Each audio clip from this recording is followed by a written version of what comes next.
Chapter 2 The Pool of Tears. Curiouser and curiouser, cried Alice. She was so much surprised that for a moment she quite forgot how to speak good English. Now I'm opening up like the largest telescope that ever was. Goodbye, feet. For when she looked down at her feet, they seemed to be almost out of sight. They were getting so far off. Oh, my poor little feet. I wonder who will put on your shoes and stockings now, dears. I'm sure I shan't be able. I shall be a great deal too far off to trouble myself about you. You must manage the best way you can. But I must be kind to them, thought Alice. Or perhaps they won't walk the way I want to go. Let me see. I'll give them a new pair of boots every Christmas. And she went on planning to herself how she would manage it.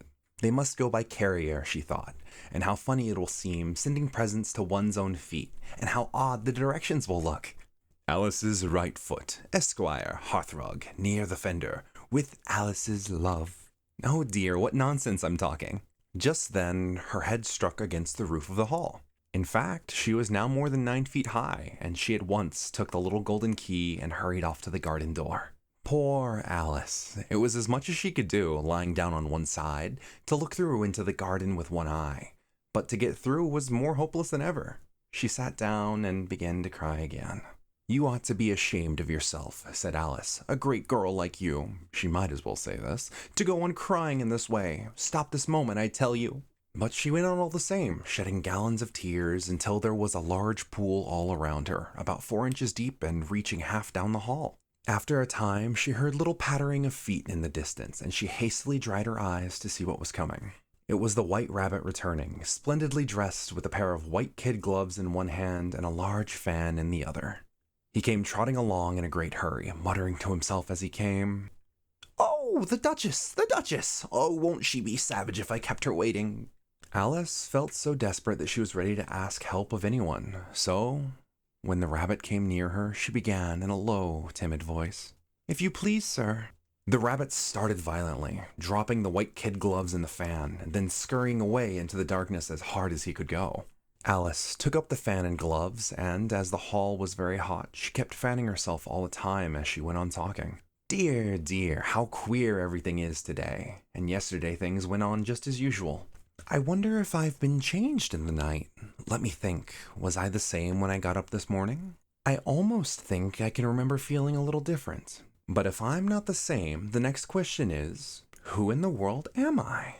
Ah, that's the great puzzle. And she began thinking over all of the children she knew that were of the same age as herself, to see if she could have been changed for any of them. I'm sure I'm not Ada, she said, for her hair grows in such long ringlets, and mine doesn't go in ringlets at all.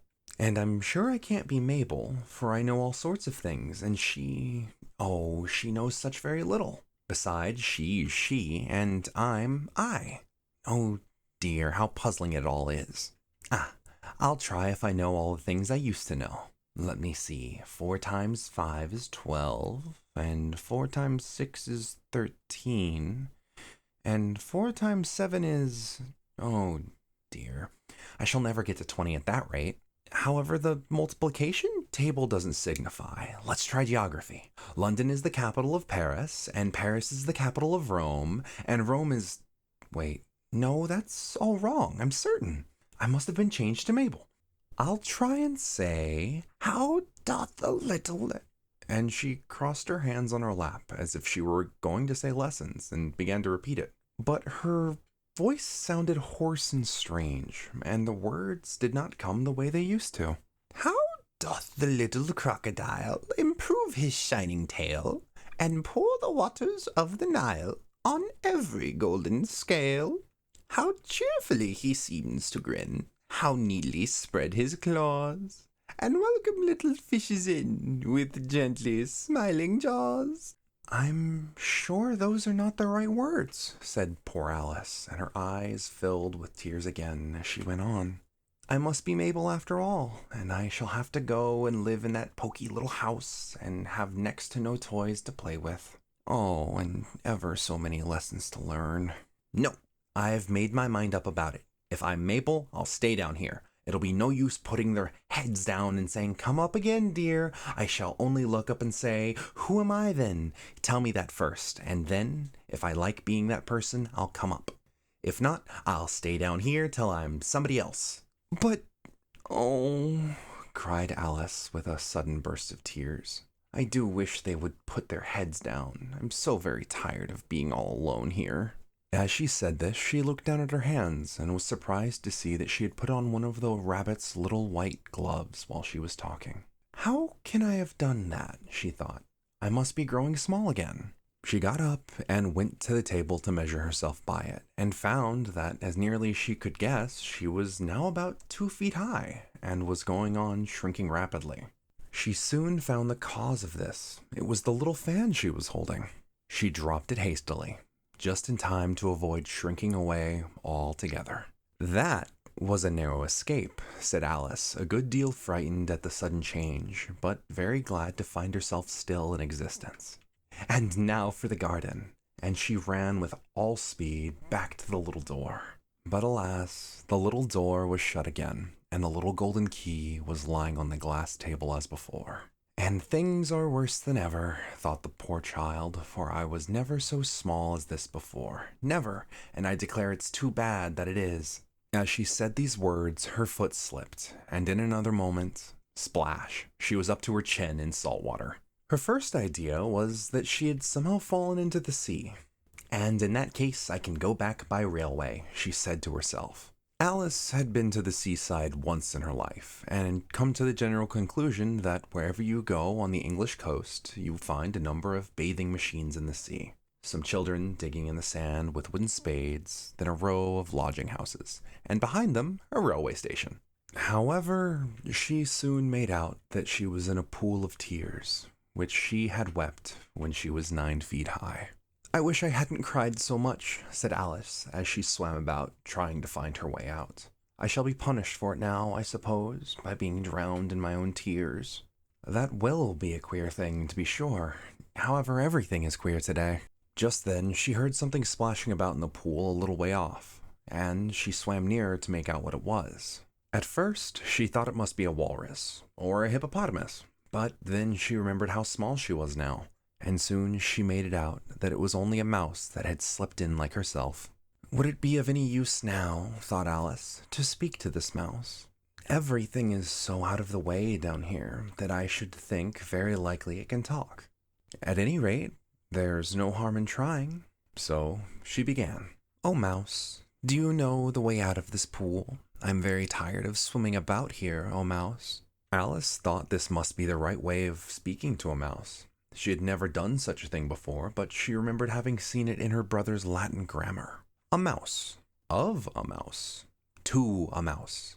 A mouse. Oh, mouse.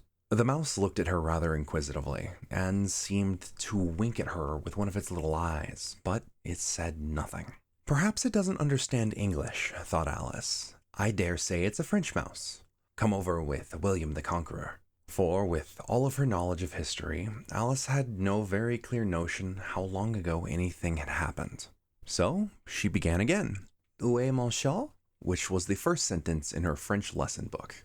The mouse gave a sudden leap out of the water and seemed to quiver all over with fright. "Oh, I beg your pardon," cried Alice, hastily afraid that she had hurt the poor animal's feelings. "I quite forgot that you didn't like cats." "Not like cats," cried the mouse in a shrill, passionate voice. "Would you like cats if you were me?"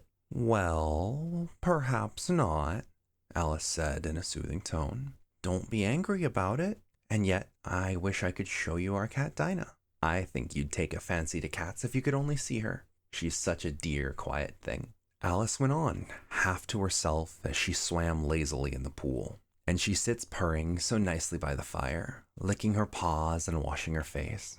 And she's such a nice, soft thing to cradle. And she's such a capital one for catching mice." "Oh, I beg your pardon," cried Alice again, for this time the mouse was bristling all over, and she felt certain it must be really offended. "We won't talk about her any more, if you'd rather not." "We indeed!" cried the mouse, who was trembling down to the end of its tail. "As if I would talk on such a subject. Our family always hated cats. Nasty, low, vulgar things. Don't let me hear the name again." "I won't indeed," said Alice in a great hurry to change the subject of conversation. Are you fond of Of dogs? The mouse did not answer, so Alice went on eagerly. There's a sweet little dog near our home. I would love to show you. A little bright-eyed terrier. You know, with, such long, curly brown hair. And it'll fetch things when you throw them, and it'll sit up and beg for its dinner, all sorts of things. I can't remember half of them, but it belongs to a farmer, you know. And he says it's so useful. It's worth £100. He says it kills all the rats and... oh dear. I'm afraid I've offended it again. For the mouse was swimming away from her as hard as it could go and making quite the commotion in the pool as it went. So she called softly after it. Mouse, dear, do come back again, and we won't talk about cats or dogs either if you don't like them. When the mouse heard this, it turned around and swam slowly back to her. Its face had grown quite pale. With passion, Alice thought. In a low, trembling voice, it said, Let us get to the shore, and then I will tell you my history, and you'll understand why it is I hate cats and dogs. It was high time to go, for the pool was getting quite crowded with birds and animals that had fallen into it. There was a duck, and a dodo, and a lory, and an eaglet, and several other curious creatures. Alice led the way, and the whole party swam to the shore.